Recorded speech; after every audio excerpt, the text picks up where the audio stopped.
ఇప్పుడే జీ5 app download చేయండి. చూడండి మీ ఫేవరెట్ టీవీ షోస్ ఎప్పుడైనా ఎక్కడైనా.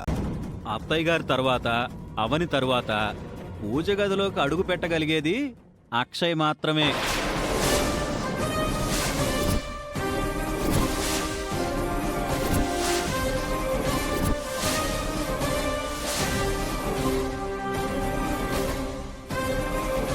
వేళాకోళానికి ఇది సమయం కాదు పెద్దిరాజు.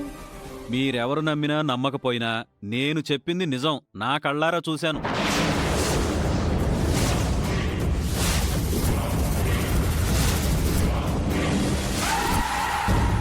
అమ్మా, ఇదే సందర్భంలో నేను అక్షయ్ గురించి మరో నిజం చెప్పాలనుకుంటున్నాను.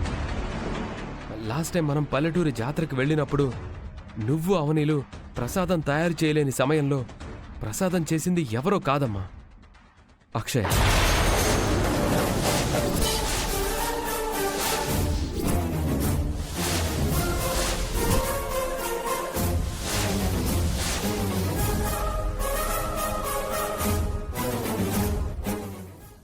జీ5 యాప్ డౌన్లోడ్ చేసి అన్ని ఎపిసోడ్స్ పూర్తి ఉచితంగా చూడండి.